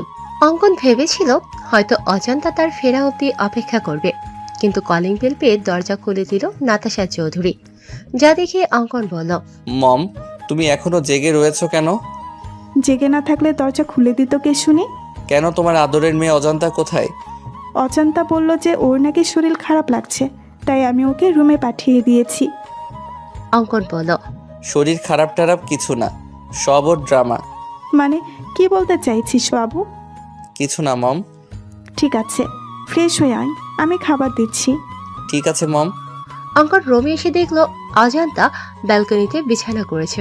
হঠাৎ অঙ্কনের দিকে চোখ পড়া মাত্রই এক হাত ঘোমটা টেনে দিল, যা দেখে অঙ্কন মুচকি হেসে বলল, বাব্বা, মহারানীর রাগ এখনো কমেনি? অঙ্কন ব্যালকনিতে গিয়ে বলল, কি মজার ঝালমুড়ি রে অজান্তা, আমার জীবনেও এমন মজার ঝালমুড়ি আমি খাইনি। আজ রাতে ঝালমুড়ি দিয়েই ডিনারের কাজ সম্পন্ন করব। ঝালমুড়ির কথা শুনে অজান্তার জিহ্বা লক লক করছে। এমনিতেই ঝালমুড়ি তার খুব পছন্দের। অজান্তা সামান্য একটু ঘোমটা সরিয়ে দেখল অঙ্কন সত্যি সত্যি ঝালমুড়ি খাচ্ছে। অজান্তার মন চাচ্ছে ছো মেরে অঙ্কনের হাত থেকে ঝালমুড়ি নিয়ে খাওয়া শুরু করতে, কিন্তু না, সে এতটাও নির্লজ্জ নয়। মুহূর্তের মধ্যেই অজান্তার চোখ ভিজে এলো। মনে পড়ে গেল সেদিন রাতের ঘটনা। অজান্তা যখন আবেগে আপ্লুত হয়ে অঙ্কনকে জিজ্ঞেস করেছিল, আমাকে ভালোবাসেন অঙ্কন ভাই? উত্তরে অঙ্কন ভাতের লোকমাটা অজান্তার মুখের সামনে থেকে নিয়ে নিচে খেয়ে ফেলে বলল, সামান্য এক লোকমা ভাত খাইয়ে দিতে চেয়েছি আর ভেবেছিস আমি তোকে ভালোবাসি? থাক, প্রয়োজন নেই তোকে খাইয়ে দেওয়া। এবার নিশ্চয়ই তোর প্রশ্নের উত্তর পেয়ে গেছিস। না, উত্তর পাইনি। আমি আপনাকে জিজ্ঞেস করেছি ভালোবাসেন কিনা, ইয়েস অর নো। তোর প্রশ্নের উত্তর দিতে বাধ্য নই আমি। এই মুহূর্তে তোর মুখও দেখতে ইচ্ছে হচ্ছে না আমার। সরে যা আমার সামনে থেকে। মুহূর্তের মধ্যে অজান্তা কোমল হৃদয় ব্যথিত হয়ে ওঠে। অজান্তা টলমলে চোখে বলল, ঠিক আছে, দেখতে হবে না আমার মুখ আপনাকে। এরপর থেকে অজান্তা অঙ্কনকে এড়িয়ে চলছে, তার সামনেও আসছে না। ভুলবশত চোখাচোখি হয়ে গেলে তৎক্ষণাৎ ঘোমটার আড়ালে নিজেকে লুকিয়ে রাখছে। পুরনো কথা মনে করে ঘোমটার আড়ালে চোখের পানি মুছে নিল অজান্তা, যা অঙ্কনের চোখ এড়ালো না। অঙ্কন অজান্তাকে শুনিয়ে শুনিয়ে বলল, কেউ তো আর ঝালমুড়ি খাচ্ছে না, কি আর করার, আমি নিজেই সবটা খেয়ে ফেলি। অঙ্কনের কথা শুনে অজান্তা সমস্ত লজ্জা ভুলে সো মেরে অঙ্কনের হাত থেকে ঝালমুড়ি নিয়ে দিল এক দৌড়, যা দেখে অঙ্কন হো হো করে হেসে উঠল। রাত 11টা। অজান্তা ঘুমানোর জন্য ব্যালকনিতে বিছানা ঠিকঠাক করে ঘুমানোর প্রস্তুতি নিয়েছে। এমন সময় অঙ্কন ব্যালকনিতে উপস্থিত হয়। অঙ্কনকে দেখা মাত্র হায় আল্লাহ বলে অজান্তা মাথায় ঘোমটা টেনে নিজেকে আড়াল করে নেয়। অঙ্কন বিরক্তিতে মুখ থেকে চ জাতীয় শব্দ বের করে বলল, ড্রামাবাজ মহিলা, দয়া করে তোর ড্রামা বন্ধ কর। এমন ভাব করছিস যেন তোর সামনে স্বয়ং তোর ভাসুর এসেছে, তাকে দেখে নিজেকে ঘোমটার আড়ালে নিয়ে গিয়েছিস। আপনি নিজেই বলছেন আপনাকে যেন আমার মুখ না দেখাই, তার জন্যই তো এই অভিনব পদ্ধতি অবলম্বন হয়েছে। এতে আপনার সমস্যা কোথায় আমি বুঝতে পারছি না। তাছাড়া আপনার এখানে কি চাই? তোকে মানে এখানে তো শুতে হবে না, বিছানায় চল। এমনিতেই বেলকনিতে শুয়ে শুয়ে জ্বর ঠান্ডা বাঁধিয়ে নিয়েছিস, বড় কোনো রোগ বাঁধানোর আগে বিছানায় চল। মরে গেলেও যাব না আমি। আপনার করা অপমানের কথা ভুলিনি আমি। ঠিক আছে, তোর যাওয়া লাগবে না, আমি নিজেই তোকে নিয়ে যাচ্ছি বলে অঙ্কন অজান্তাকে কোলে তুলে নেয়। ফজরের আজানের মিষ্টি ধ্বনি কর্ণপাত হতেই ঘুম হালকা হয়ে গেল অজান্তার। অজান্তার মনে হচ্ছে সে কোনো শক্ত পাথর ব্যবহার করেছে তার বালিশ হিসেবে। পরক্ষণে অজান্তা বুঝতে পারে তার বালিশ হিসেবে ব্যবহৃত জিনিসটা কোনো পাথর নয়, স্বয়ং তার বর সিআইডি অফিসার অঙ্কন চৌধুরীর বুক। তখনই অজান্তার মনে পড়ে যায় রাতের ঘটনা। অজান্তা বিছানায় আসবে না বলতেই অঙ্কন তাকে কোলে তুলে নেয়। অজান্তা অঙ্কনের কোল থেকে নামার জন্য ছটফট করলে অঙ্কন ফট করে অজান্তার কপালে চুমু দিয়ে দেয়। ব্যাস, অজান্তার সারা শরীরে বিদ্যুৎ গতিতে শিহরণ বয়ে যায়। মুহূর্তের মধ্যেই সে যেন কাঠের পুতুলে পরিণত হয়ে যায়। একদম বিড়াল ছানার মতো অঙ্কনের বুকে লেপ্টে পড়ে থাকে অজান্তা। অঙ্কন তাকে নিয়ে বিছানায় শুইয়ে দিয়ে নিজেও তার পাশে শুয়ে পড়ে। অবশ্য শোয়ার আগে অঙ্কন মাঝখানে কোলবালিশ দিয়েছিল, কিন্তু অজান্তা দেখলো কোলবালিশ নিচে পড়ে রয়েছে আর অজান্তা পড়ে রয়েছে অঙ্কনের বুকে। অজান্তা অঙ্কনকে ভালো করে পর্যবেক্ষণ করে বলল, ইস, আমার ব্ল্যাক ডায়মন্ডটা। আমি খুব ভালো করেই জানি ব্ল্যাক ডায়মন্ড আপনি আমাকে ভালোবাসেন। আমি খুব ভালো করেই জানি ব্ল্যাক ডায়মন্ড আপনি আমাকে ভালোবাসেন, আর সেই ভালোবাসার গভীরতা অনেক বেশি। আপনি আমার সাথে যা যা করেছেন সবটা আপনার অভিনয়। কোনো এক অজানা কারণে আপনি আমাকে দূরে সরিয়ে রেখেছেন। আমার মতো আপনারও প্রেমের বইটা অনেক আগেই খুলেছে, আর খুব শীঘ্রই আপনি নিজের মুখে বলবেন, হ্যাঁ অজন্তা, তোমার মতো আমারও প্রেমের বইটা খুলে গেছে। 7-5 ভেবে অজান্তা বিছানা ছেড়ে উঠতে যাবে, তার আগেই শাড়িতে টান পায়। অজান্তা দেখে তার শাড়ির আঁচলের কিছু অংশ অঙ্কনের পিঠের নিচে রয়েছে। অজান্তা এসে আবারও অঙ্কনকে জড়িয়ে ধরে বলে, আচ্ছা ব্ল্যাক ডায়মন্ড, আপনি কালা আমি ধলা, আমাদের পোলাপাইন কি কালা ধলার সংমিশ্রণে বেগুনি কালারের হবে? বুকের উপর ভারী কিছু অনুভব করতে অঙ্কনের ঘুম ভেঙে যায়। ঘুম ভাঙতেই দেখে অজান্তা তার বুকের উপর বিড়াল ছানার মতো লেপ্টে রয়েছে, যা দেখে অঙ্কনের ইচ্ছে হয় না অজান্তাকে জাগাতে। সে চোখ বুজে ঘুমের ভান ধরে পড়ে থাকে, কিন্তু অজান্তার আজগুবি কথা শুনে সে আর স্থির থাকতে পারে না। অঙ্কন এক ঝটকায় অজান্তাকে নিজের থেকে সরিয়ে ধমক দিয়ে বলে, what the hell are you? অঙ্কনের ধমকে অজান্তা ভয় পাওয়ার পরিবর্তে দাঁত কেলিয়ে বলে, বলেন না অঙ্কন ভাই, আমাদের পোলাপাইন কি বেগুনি কালারের হবে? এই জন্যই কথাই বলে বানরদের বেশি লাই দিতে নেই। বেশি লাই পেয়ে তারা ঠিক এইভাবে মাথায় উঠে নাচতে শুরু করে। অনেক নেচেছিস, এবার নাম আমার বিছানা থেকে। অজান্তা বিছানা থেকে নেমে ওয়াশরুমের দিকে যেতে গিয়ে ফিরে এসে অঙ্কনের দুগালে 2টা চুমু দিয়ে বলল, আমি কখনো কারোর কাছে ঋণী থাকি না। আপনি রাতে আমাকে একটা চুমু দিয়েছিলেন, তাই এখন আমি সুদ সহ 2টা ফেরত দিলাম। হিসাব একদম বরাবর। বলে অজান্তা ওয়াশরুমে চলে গেল। অজান্তার যাওয়ার পানে তাকিয়ে অঙ্কন বলল, আমিও দেনাদার হয়ে থাকতে পছন্দ করি না। পাওনাদারকে তার পাওনা ঠিক সময় পরিশোধ করে দিতে পছন্দ করি। বলে আবারও ঘুমের রাজ্যে পাড়ি জমালো অঙ্কন। অজান্তা ফজরের নামাজ আদায় করে নিচে এসে দেখলো নাতাশা চৌধুরী কিচেনে রান্না করছে। অজান্তা অবাক হয়ে জিজ্ঞেস করলো, এ কি বড় মা, এত সকাল সকাল তুমি কিচেনে কেন? তোমার ক্ষুধা লেগেছে আমাকে বলতে পারতে, আমি নাস্তা তৈরি করে দিতাম। তুমি শুধু শুধু কষ্ট করে এত সকাল সকাল উঠতে গেলে কেন? আমাদের এক জায়গায় যেতে হবে অজান্তা, তার জন্যই সকাল সকালে রান্না বসিয়েছি। তোর দাদিমারও যাওয়ার কথা ছিল, কিন্তু ওনার নাকি হুট করে মাথা ব্যথা শুরু হয়েছে, তাই আমি আর তুই যাব। তুই দাঁড়িয়ে না থেকে আমার কাছে হাত লাগা, আবার বিকেলের মধ্যে ফিরতে হবে তো। ঠিক আছে বড় মা, বলো কি করতে হবে আমাকে? তুই ছোলার ডালটা ধুয়ে প্রেশার কুকারে দিয়ে দে, আমি লুচির জন্য ময়দা মেখে রাখি। বাবু কিছুদিন থেকে লুচি আর ছোলার ডাল খেতে চাইছে, তাই ভাবলাম আজ বাবুর পছন্দের লুচি আর নারকেল দিয়ে ছোলার ডাল করি। ঠিক আছে বড় মা, তাহলে আজকে সকালের নাস্তা একদম জমে ক্ষীর হবে। তোমার হাতে লুচি আর ছোলার ডাল, উফ, এখনই জিভে জল চলে এসে গেছে। হয়েছে হয়েছে, এত আলু দিতে হবে না। অজান্তা আর নাতাশা চৌধুরী রান্না করছে, এমন সময় সেখানে বেলি উপস্থিত হয়। বেলিকে দেখে নাতাশা অজান্তাকে বলল, তুই এখন যা, রেডি হয়ে নে, রান্না প্রায় হয়ে এসেছে, বাকিটা আমি আর বেলি করে নিচ্ছি। ঠিক আছে বড় মা। মম, সকাল সকাল সাজগোজ করে কোথাও যাচ্ছ নাকি? হ্যাঁ বাবু, তোর বিথি আন্টিকে চিনিস না? হ্যাঁ, কি হয়েছে বিথি আন্টির? ও নাকি 2 দিন আগে সিঁড়ি থেকে পড়ে গিয়ে মাথায় পায়ে বাজেভাবে আঘাত পেয়েছে, হসপিটালে ছিল, এখন নাকি একটু সুস্থ, তাই বাড়িতে রেখে ট্রিটমেন্ট করা হচ্ছে। ঠিক আছে, যাও তাহলে, দেখে আসো তোমার বান্ধবীকে বলছিলাম কি বাবু, তুই কি গাড়ি করে যাবি? না মম, গ্রামে ছোট ছোট রাস্তা, গাড়ি যায় না, বাইকে করে যাব। কেন, কি হয়েছে মম?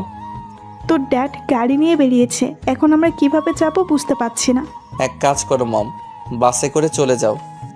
আমিও বাসে করে যাবো ভাবছিলাম, কিন্তু অজান্তা তো বাসে জার্নি করতে পারে না, মেয়েটার মাথা ঘুরে বমি পায়। ওর জন্যই তো, না হলে আমার কোনো সমস্যা ছিল না। অজান্তাও যাবে? বলতেই অঙ্কনের চোখ যায় সিঁড়ি বেয়ে নেমে আসা নববধূর দিকে। ফর্সা গায়ের কালো জামদানি শাড়িটা একদম ফুটে রয়েছে, কোমর পর্যন্ত কোকড়ানো চুলগুলো যেন সমুদ্রের ঢেউ খেলে যাচ্ছে। মুখে নেই কোনো ভারী মেকআপ। মেয়েদের চোখে কাজল দিলে মায়াবী লাগে, কিন্তু এই মেয়ে কখনো কাজল পরে না। চোখে আইলাইনার আর ঠোঁটে সামান্য একটু লিপস্টিক, ব্যাস এতেই যেন তার শ্বাস পরিপূর্ণ হয়ে উঠেছে। অঙ্কনের কাছে মনে হচ্ছে সিঁড়ি দিয়ে ফুটন্ত কোনো গোলাপ নেমে আসে। অঙ্কন অজান্তার দিকে তাকিয়ে হুট করে বলে উঠল, মম, তোমরা বরং আমার বাইকে চলো, আমি তোমাদের ড্রপ করে দিব। অজান্তা এগিয়ে এসে বলল। আমি আপনার সাথে যাব না ব্ল্যাক ডায়মন্ড।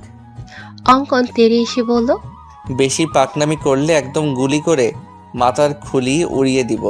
আমি বাইরে ওয়েট করছি, তাড়াতাড়ি মমকে নিয়ে আয়। অঙ্কন যাওয়ার পানে চেয়ে অজান্তা ব্যঙ্গ করে বলল, একদম গুলি করে খুলি উড়িয়ে দিব। আসিস গুলি করে খুলি উড়িয়ে দিতে, তোর লুঙ্গি পরা ছবি ভাইরাল করে দিব, হা হা হা। বিথি খন্দকার, পেশায় একজন শিক্ষিকা। তার প্রথম স্বামী অ্যাক্সিডেন্ট করে মারা যাওয়ার পর পারিবারিকভাবে রেদওয়ান নামের একজন বিশিষ্ট শিল্পপতির সাথে বিয়ে হয়। রেদওয়ানের প্রথম স্ত্রী একজন মেয়ে রয়েছে। সে একদম দু চোখে বিথিকে সহ্য করতে পারে না। দুদিন আগে বিথি কলেজে যাওয়ার জন্য তাড়াতাড়ি করে সিঁড়ি বেয়ে নামছিল। হঠাৎ করে কোনো পিচ্ছিল জাতীয় কিছুর উপর স্লিপ করে সে পড়ে যায়, যার কারণে মাথায় ও পায়ে আঘাত পায়। বিথির ধারণা কেউ ইচ্ছাকৃতভাবে তাকে আঘাত করার জন্য এই কাজ করেছে। যদিও সে জানে এই কাজ করেছে, তবুও কিছু না বলে মুখ বুজে সবটা সহ্য করে নিয়েছে। বিথি এখন একটু সুস্থ, যার কারণে বাসায় নিয়ে আসা হয়েছে। তুলি নামের এক নার্সকে রাখা হয়েছে তার দেখভালের জন্য। তুলি তাকে মেডিসিন দিচ্ছে। এমন সময় কলিং বেল বেজে ওঠে। কলিং বেলের আওয়াজ শুনে বিথি বলল, নিশ্চয় কাজের মেয়েটা এসেছে। বিথি উঠতে গেলে তুলি বলল, আরে আরে ম্যাম, আপনি উঠছেন কেন? এখনো পরিপূর্ণভাবে সুস্থ হননি আপনি। আপনি শুয়ে থাকুন, আমি গিয়ে দেখছি কে এসেছে। তোমাকে রাখা হয়েছে আমার দেখভালের জন্য, তুমি বাসার কাজ করবে, এটা কেমন দেখায়? দেখুন ম্যাম, মানুষ মানুষের জন্য। আমি যদি এইটুকু আপনার জন্য না করতে পারি, তাহলে কেমন মানুষ আমি? ঠিক আছে, তাহলে এই খাবারটাও নিয়ে যাও, আমি আর খেতে পারছি না। তুমি বরং খাবারটা বাহিরে ডাস্টবিনে ফেলে দাও, না হলে রেদওয়ান এসে বকাঝকা করবে। কেন খাবার না খেয়ে রেখে দিয়েছি এজন্য। ঠিক আছে ম্যাম। তুলি এক হাতে খাবার প্লেট নিয়ে অন্য হাতে দরজা খুলে নাতাশা চৌধুরীকে দেখা মাত্রই চমকে ওঠে, যার ফলে তার হাতে রাখা খাবারের প্লেট নিচে পড়ে যায়। তুলি এক হাতে খাবারের প্লেট নিয়ে অন্য হাতে দরজা খুলে নাতাশা চৌধুরীকে দেখা মাত্রই চমকে ওঠে, যার ফলে তার হাতে রাখা খাবারের প্লেট নিচে পড়ে যায়। নাতাশা চৌধুরী অবাক হয়ে জিজ্ঞেস করল, এ কি মেয়ে, কি হলো তোমার? আমাকে দেখে এভাবে চমকে উঠলে কেন? চিনো আমাকে?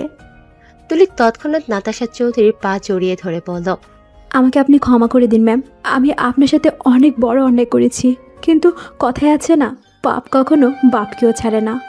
আমার ক্ষেত্রেও সেরকমই হয়েছে। কখন যে আমার করা ক্ষুদ্র ক্ষুদ্র অন্যায়গুলো ধীরে ধীরে পাহাড় সমতুল্য হয়ে গিয়েছিল, আমি টেরও পাইনি। আমার করা পাপের ফল আমার সন্তানেরা ভোগ করছে। এক মায়ের মুখে হাসি ফুটাতে গিয়ে অন্য মায়ের মুখে হাসি কেড়ে নেওয়ার জন্য সৃষ্টিকর্তা আমার নিজের মুখের হাসি কেড়ে নিয়েছে। জানি আমার অপরাধের কোনো ক্ষমা হবে না, তবুও ম্যাম পারলে আমাকে ক্ষমা করে দিবেন। এতগুলো বছর আমি শান্তিতে ঘুমাতে পারিনি। আমার করা অন্যায় আমাকে ঘুমাতে দেয়নি, প্রতিনিয়ত আমাকে কুড়ে কুড়ে খাচ্ছিল। অবশেষে আজ আপনার দেখা পেলাম, প্লিজ আমাকে ক্ষমা করবেন ম্যাম। নাতাশা চৌধুরী পা ছাড়িয়ে বললেন, আরে আরে, কি করছো কি তুমি? কি আবল তাবল বকছো? তাছাড়া আমি তোমাকে চিনিও না। তোমার হয়তো কোথাও ভুল হচ্ছে। আমার জানা মতে তুমি আমার কোনো ক্ষতি করনি। তুমি হয়তো অন্য কারোর সাথে আমাকে গুলিয়ে ফেলছো। আমি সেই পাপী যে কিনা একজন মায়ের থেকে তার সন্তান কেড়ে নিয়েছিলাম। হ্যাঁ, আমি আপনার মেয়েকে আপনার থেকে কেড়ে নিয়েছিলাম। তার মানে আমি ঠিক ছিলাম, আমি সেদিন মৃত সন্তানের জন্ম দেইনি।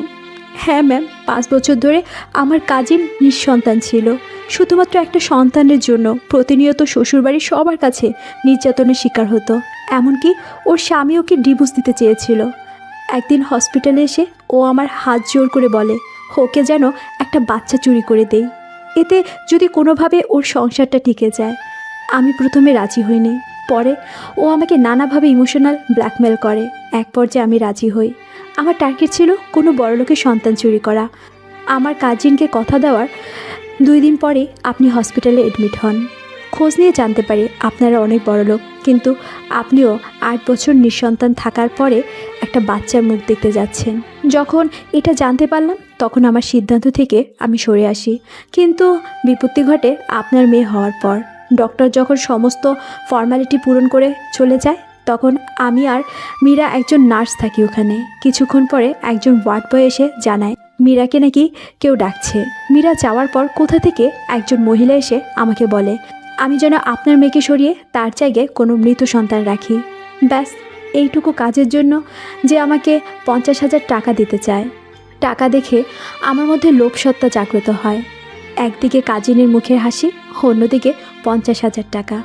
আমি কিছু না ভেবেই রাজি হয়ে যাই। অবশ্য আমি তাকে জিজ্ঞাসা করেছিলাম মেয়েটাকে সরিয়ে তার কী লাভ হবে। সে বলেছিল আদর ব্যাপারী হয়ে আমি যেন জাহাজের খবর না রাখি। এটাও বলেছিল আমি যদি কারো কাছে এই বাচ্চা চুরির ব্যাপারে কিছু বলি তাহলে আমাকে প্রাণে মেরে দেবে। নাতাশা চৌধুরী চোখের পানি মুছে বলল, তারপর কি হলো? কোথায় আমার মেয়েটা? এখনো বেঁচে আছে কি? আমি আমার কাজিনকে বাচ্চাটা দিয়ে আসি। বাচ্চা পেয়ে অনেক খুশি হয়েছিল মেয়েটা। ভেবেছিলাম হয়তো তার সংসারটা টিকে যাবে, কিন্তু ওর শ্বশুর বাড়ির কেউ বাচ্চাটাকে মেনে নিতে পারেনি। আমার কাজিন বাচ্চাকে নিয়ে শ্বশুরবাড়ি থেকে বেরিয়ে আসে। 3-4 মাস অন্যত্র থাকার পর কিভাবে জানি ওর স্বামী ওদের খোঁজ পেয়ে যায় আর বাচ্চাটাকে মেরে ফেলতে চায়। পরে আমার কাজিন বাচ্চাটার জীবন বাঁচাতে কোনো এক বড়লোকের বাড়ির মধ্যে রেখে আসছিল। মুহূর্তের মধ্যেই নাতাশা চৌধুরী মুখে এক চেলতে হাসি ফুটে উঠল। তিনি মনে মনে বললেন, অজান্তাকে যখন পাই তখন ওর বয়স আনুমানিক 3 থেকে 4 মাস ছিল। আর আশ্চর্যজনক বিষয় হলো মেয়েটা অনেক কান্না করছিল, আর আমি যখন কোলে তুলে নিয়েছিলাম একদম চুপ হয়ে গেছিল। মনে হচ্ছিল যেন তার মায়ের কোল খুঁজে পেয়েছে। তার মানে কি অজান্তাই আমার হারিয়ে যাওয়া মেয়ে? এই জন্যই তুই বারবার বেলাকে দোষারোপ করছিলে, তাই না? নিজের দোষ বেলার উপর চাপিয়ে দিতে চেয়েছিলে, তাই না রেশমি? কিন্তু তোমার ছোট্ট একটা ভুল আমাদেরকে খুনি পর্যন্ত পৌঁছে দিল। হয় সাহেব, আমি এসব করছি। আমার পোলাটার বড় অসুখ হয়েছে, চিকিৎসার জন্য মেলা টাহালা প্রয়োজন। কত মানুষের কাছে হাত পাতিছি, কেউ সাহায্য করি নাই। আর মানুষ সবসময় মানুষের দুর্বলতা খোঁজে, দুর্বলতার সুযোগ নিয়ে সুযোগের সৎ ব্যবহার করে, যেমনটা আমার সাথে করছে। আমি যখন টাহাল দহি হন্যে হয়ে রাস্তায় রাস্তায় বেড়াচ্ছিলাম, তখন এক বেড়া আমারে কইল আমার পোলার অসুখ সারার সমস্ত খরচ সে বহন করবে, বিনিময়ে আমার বেড়ারে জঙ্গলে নিয়ে যেতে হবে। আপনি নিজেই কোন সাহেব, কোন মা চায় তার কলিজার টুকরোকে চোখের সামনে মরতে দেখতে? আমি কিছু না ভেবেই রাজি হয়ে যাই। ওই বাচ্চাদের যে বেড়া নিয়ে গেছিল সে শিশু পাচারকারীদের সাথে জড়িত ছিল। এইটা বেলা পরে বুঝতে পারে। বেলা পুলিশের খবর দেওয়ার হুমকি দেয় তাদের। আর তখনই বেলাকে তারা একটা বন্ধ কামরায় আটকে রাখে। বেলা অনেক চালাক চতুর ছিল, যার জন্য সহজেই তাদের চোখে ধুলো দিয়ে চলে আসে। এইখানে আসার পর বেলা আপনাদের খবর দিতে চাই, কিন্তু তার আগেই আমি ওকে জঙ্গলে নিয়ে যাই। বাকিটা তো আপনারা জানেন সাহেব।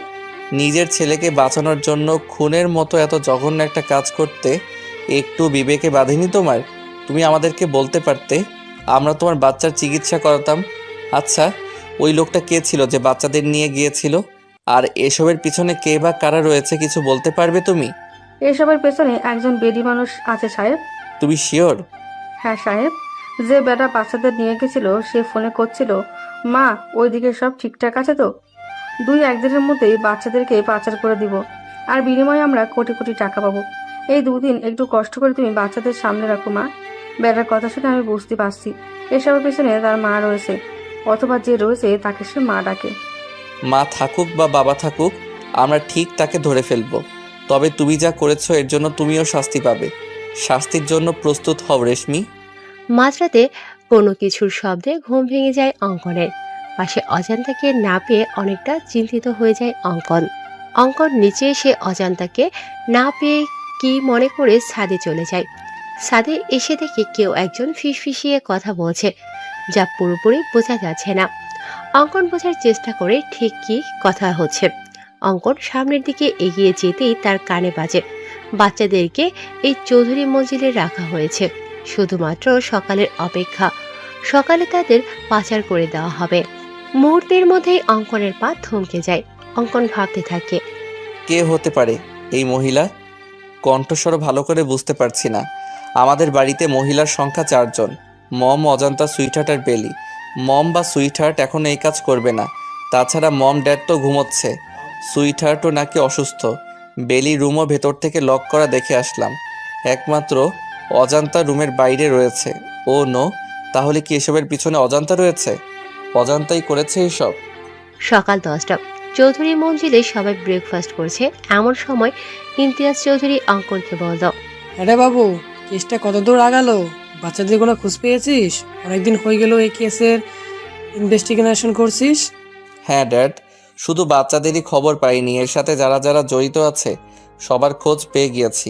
তবে আজ এইখানে এই মুহূর্তে এই কেসের চ্যাপ্টার ক্লোজ হয়ে যাবে।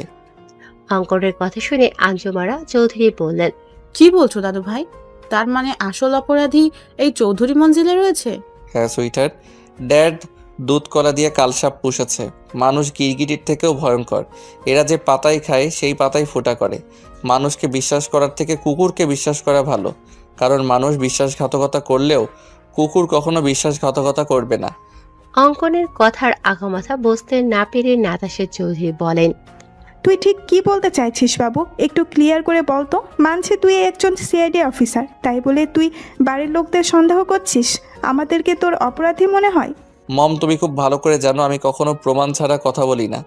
আমি যখন বলেছি আসল অপরাধী এই বাড়িতে রয়েছে, তার মানে নিশ্চয়ই প্রমাণ সঙ্গে করে নিয়ে এসেছি। তাহলে বলছিস না কেন? কে করেছে এসব?